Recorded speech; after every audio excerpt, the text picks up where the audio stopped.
So I have Jeff Giganti from Next Level Brands here today, and we are in his beautiful restaurant, Forbici. So that's right. Thank you. Thank you for coming in. I've had the most fun. Yeah. Yeah. It's been a great day. It's been great. That's right. We made a pizza, which is great. Now we want to talk about how we connected. Yes, that's right. Todd and Meg. Yep. Love you. The DeCercios out of New Jersey and New York. Yeah. And I've known Todd my whole life, since we were 13. My best friend is one of his best friends, and we became, enmeshed and have grown through life together. And Todd and Meg are two of the sweetest, kindest people on the planet. And this is their tequila. This is their Solento tequila. That's right. And, a great story. Todd, everywhere he goes through his life, he makes these lifelong friends. And, he's big in the surf community. Like, Todd could have easily been a professional surfer. Yeah. He's amazing. And I know we were talking about 7th Street Surf Shop. Yeah. But, Todd became friends with Taylor Steele. And Taylor, this is his passion. And, they've got, I believe Kelly Slater's an investor. And they've got all these great Rob Machado and Kalani Rob. And so, Todd's right in there with them. And Todd did the art direction and was part of the tasting and creating. And so we serve them at Next Level Brands and have them in cocktails. And the tequila's amazing.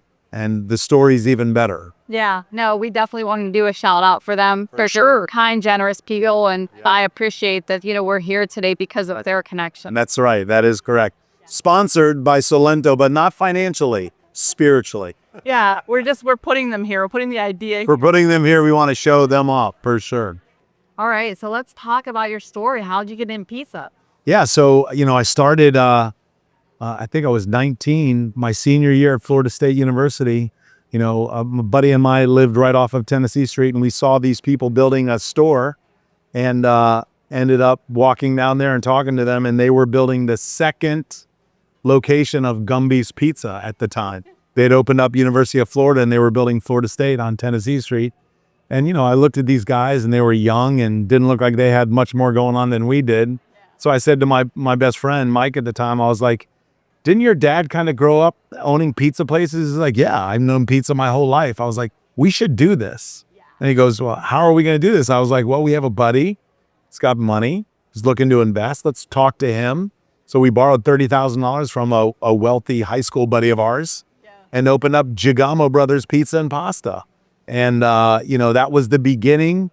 It was a beautiful disaster, ended up not working out long term. Yeah. But it was what, the restaurant bug had bit me at that point. Yeah. I fell in love with creating a concept and putting it out there and then having it be well received and loved. And we made great pizza. It ended up not working out long term. But for me, it kind of set me on a trajectory of being in food and beverage, which I just absolutely love. And I made, I think in my career, at one point I've totaled up, we've served over 30 million customers. Wow. So it's a long time and lots of different venues. But yeah, so for me, I'm very proud of that. Oh, that's incredible. So take me through. So you have your first pizzeria and you bit by the restaurant bug, and then you just build this whole enterprise. So take me through this. Yeah, it sounds amazing when you say it. That's not at all how it happened. I started as a waiter working for a group of 3 brothers in New York City that had 5 of the hottest restaurants at the time. Yeah. And I was trying to be an actor. And so, what do actors do? They wait tables. Yeah. So I was waiting tables, but I had that experience of Giganti Brothers in my periphery, wanting to kind of right the wrong. Like, why did we fail? We didn't really know what we were doing. We weren't able to kind of get the right education at the time. So as I was waiting tables for this group, I asked the ownership if I could go down into the basement where they were doing all of their accounting. And there was, a guy down there, Scotty, I'll never forget him. He was the accountant for 3 of the restaurants. And I said, look, I really want to learn this. I'll work for free. I'll do whatever you say. He's like, okay, I want my breakfast, my coffee at this time. And this summer you can come down and work with me. And I would count out all the waiters' paperwork and, reconcile with them. And then I would see how he would enter everything in. We would look at sales. He taught me the entire, the prime cost of a restaurant, chart of accounts, like how you actually tracked everything coming in and everything going out, and, where the parameters needed to fall in order for you to be a successful restaurant. And so from there, I was like, oh my God, I can do this. I understand it. And, I talked to my then owner, my boss, and told him I had an idea of wanting to take that concept that I was working for with them and open it down in Tampa, where I was from. Yeah. And, it was exciting time in the mid 90s. They were building a new stadium. Raymond James was brand new at the time. And I had a lot of my friends that were graduating law school or medical school and getting into their professional practice. And I said it'd be a perfect time to open up. And so he didn't agree to anything other than taking a trip down here on my dime and looking at the landscape. And when he came down, he saw what I saw and said, wow, it's wide open, raw potential. Wow. And so we opened up our first restaurant in 96. And he ended up, the deal was he was just going to come down and stay 3 months and get me open and then go back to his restaurants in New York. Yeah. And what I didn't know about him personally was he had a lot of turmoil with the relationship and his parents and his brothers. Yeah. And he ended up saying, I'm going to stay down here. We're going to build restaurants. So we built 25 over the next 20 years. I exited that company in 2018 and started Next Level Brands, my company. Amazing. So you start Next Level Brands. What is the first thing that you do? The first thing I did was this restaurant that we're sitting in, Forbici Modern Italian, which was me kind of, in theory, setting the right to the wrong of Giacomo Brothers, where we didn't understand. I knew exactly what we were doing. And it was, we'd opened up a bunch of restaurants as a group together. And I wanted to really see if in my mind I could do it on my own. And so that was this restaurant. And ended up doing it, with the financial support of my old group. They were the accounting back end, but everything as to design and food and menu and decor was all by my direction. Yeah. And it ended up being, very successful. Yeah. And, within 48 hours of us opening, I knew that this is what I needed to do. I wanted to do it all on my own. Yeah. And so I ended up selling completely out of that group and, buying them out of my group. And we went our own ways and we haven't never looked back. Wow. I mean, you can feel it when you walk in here that it's not just like another restaurant. This is so much a part of you. Because, I mean, from the moment that you walk in now, just knowing you and talking to you and seeing the wall and your family and like, this is really inspired from the heart. It is. Yeah, this is heart and soul. And I was telling you earlier, we all are just a sum of all our parts. Well, these are all our parts. And, what inspired us to be in food and beverage and hospitality. Okay, good. Oh, here's the other one we made. Perfect. Great. Looks great. Thank you, Chef. Yeah, it looks good.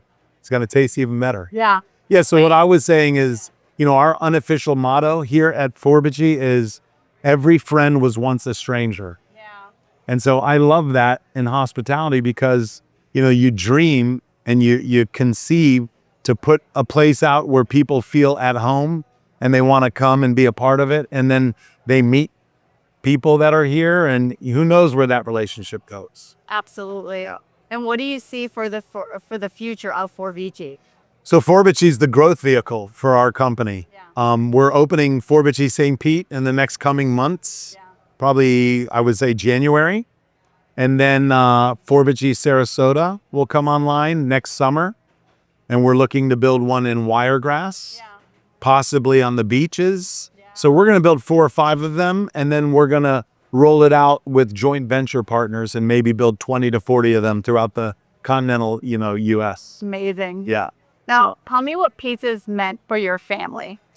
I mean, pizza, like you can analogize all you want, but like just like life, the more precise you are with your recipe and your water and the temperature and the dough and the yeast and all those things, the better your product comes out. Yeah. And so, we really look to that as it's how our life is. The more effort you put in, the more you get out of it. Yeah. But like, I love pizza. I thought after I'd opened up my pizzeria and worked there for so many hours that I will never eat pizza again. I've never stopped eating pizza. Yeah. It's been this lifelong ambition everywhere we go. My son and I, when we travel, like, we look and research pizza places. Yeah, I do. And we go and we try. It's like, oh my God, Dad, this is great. And I like the crust like this. It's a little sweeter. Oh, they're using cornmeal on the bottom. Like, it's very cool. Yeah, absolutely. If you had to, say, okay, I attribute my success to these elements in the pizza industry, what would those elements be? I would say overcoming failure. Yeah. I've found that failure is a way bigger part of success than, getting things right the first time. Good advice. It is. It is. And you got to be gritty. You've got to be super nimble and be able to pivot quickly and also understand that when you fail, you're going to fall forward because you're going to have more knowledge of what not to do than what to do.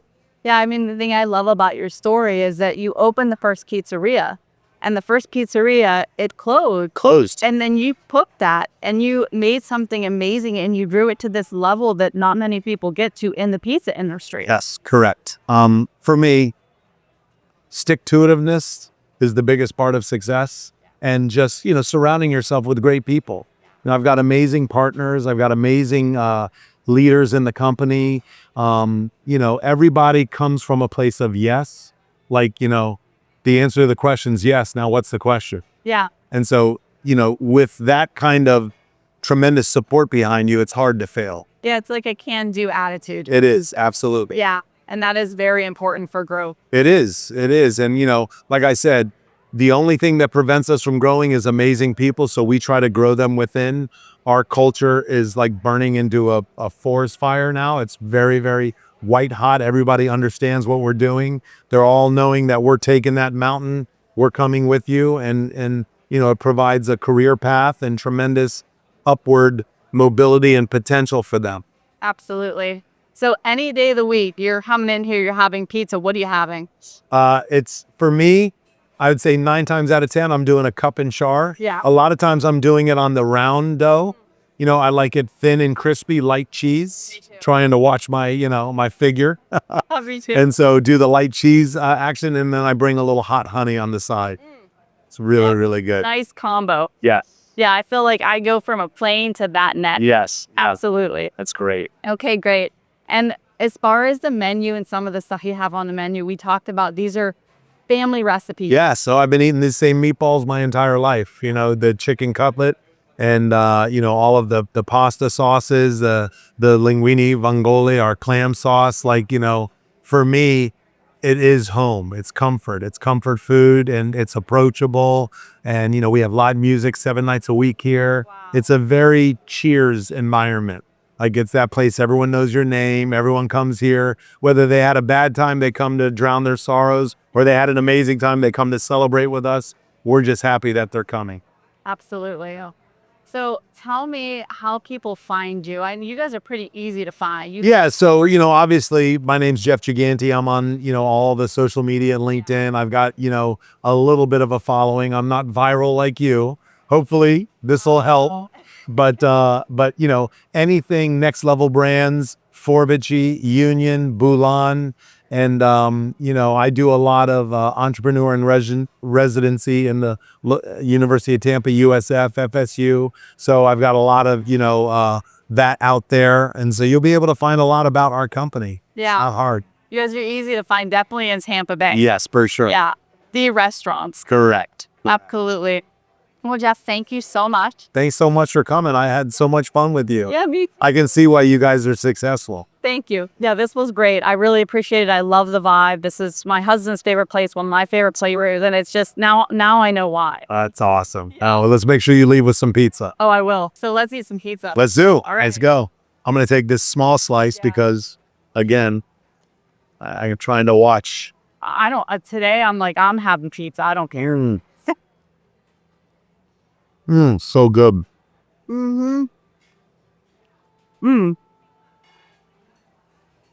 This is delicious. How many times have you bellied up to one of these tables? I mean, my whole life. A lot. What about you? Much more in earlier part of my career, much less now, which I'm very happy for. Yeah, me too, actually. But this is like we were saying earlier. It's something you never forget. Yeah. It is Muscle memory. exactly. Yes, exactly. And so this is nice because this has been proofing, so it's going to be very easy.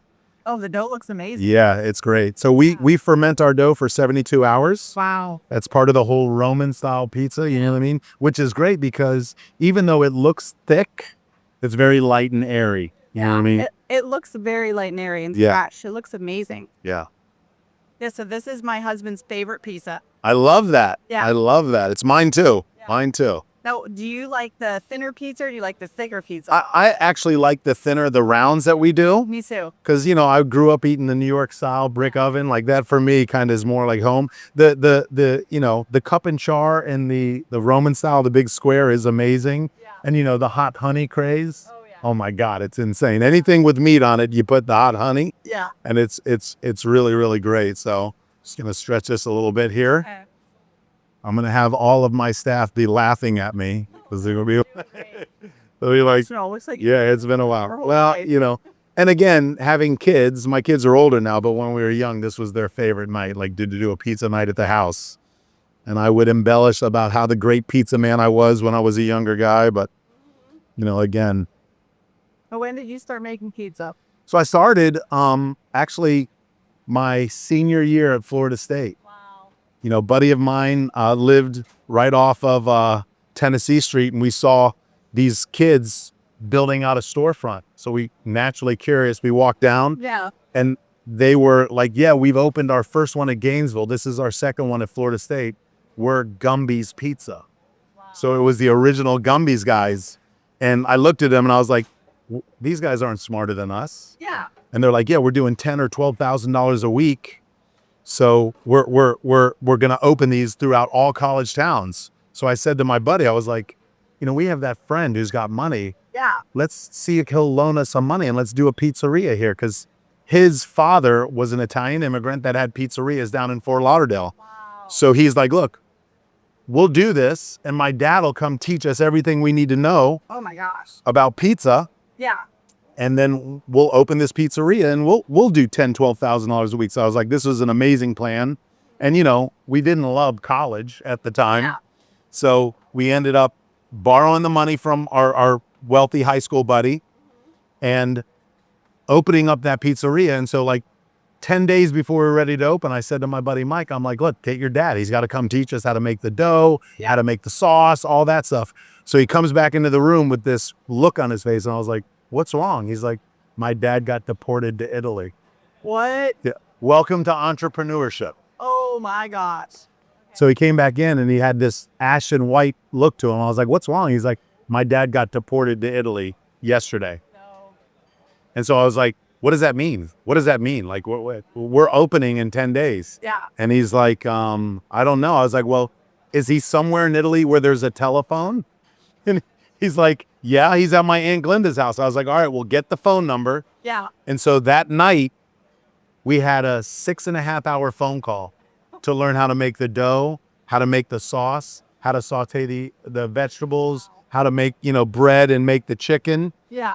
And you know, so but that's entrepreneurship. You know what I mean? Like anyone less would have just quit and rolled over. Yeah. So we figured that out. You know, that call was probably $700 when we got the bill a couple months later. Wow.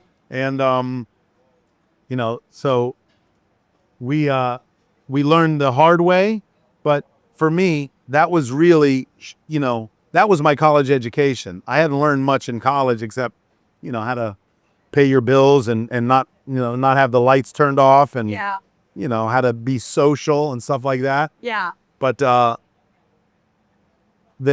restaurant ended up being a beautiful disaster. We opened up very busy. The food was amazing, but we had no understanding of the back of house and how to actually do, you know, pay sales tax and, Yeah. and forecasts and food costs and any of that. So I moved to New York to continue to study my acting, and they closed the restaurant very shortly after. I had to pay my guy, my financier. It took me 2.5, 3 years to pay him back all the money we borrowed. But for me, I got bit by the restaurant bug. And so when I was in New York acting, I was waiting tables, obviously, and I got with a great group of brothers that had like 5 of the hottest restaurants in New York City. Yeah. And so I learned all the things that I didn't really know and what caused our failure. And from there, slowly and surely started to build restaurants, and started in the mid 90s here in Tampa. And, you know, like I said, we're in our 33rd, 34th restaurant. Wow. We'll be opening in St. Pete next in the next couple months. Wow. So we'll just put this in. Okay. Great. And there we go. There we go. So this is the ancestor wall, kind of the wall that started it all. These are pictures of our family and our ancestors that really inspired us to be the people that we wanted to be. Yeah. And all of it was around the kitchen table. You know what I mean? So like, you know, they all cooked a food. My grandmother, like I remember, things are great. You had a great day. Everything's happy. Sit down. I'll make you a plate of pasta. Oh my God, everything's terrible. And sit down. I'll make you a plate of pasta. I mean, it was the language of love for us. Yeah, I had the same thing growing up. Yeah. Yeah, very Italian. My family was from Abruzzo, Italy. Yes. And it was like, you know, you ate, you sat down together, you had your coffee, you had the Philidor cookies. Exactly. Oh my God, dipping them in the coffee. My grandfather used to let me have a taste of that. Yeah. You know, coffee was almost like alcohol. Like, you know, you can't have this. This is an adult drink. Yeah. But yeah, it was great. My dad. Oh, Yeah. My mom and my dad on their honeymoon. Oh, wow. My mom was a majorette in high school. My grandfather and my uncle.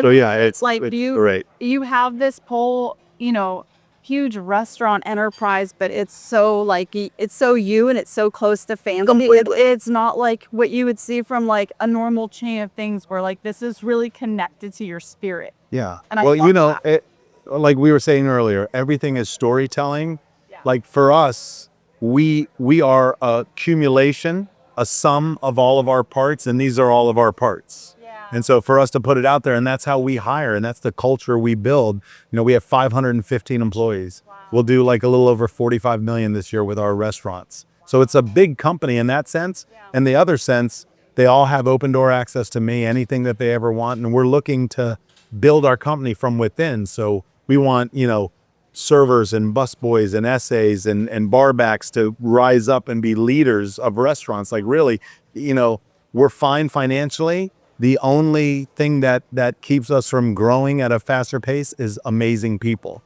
So we need to grow that. Yeah, that's definitely an area for sure.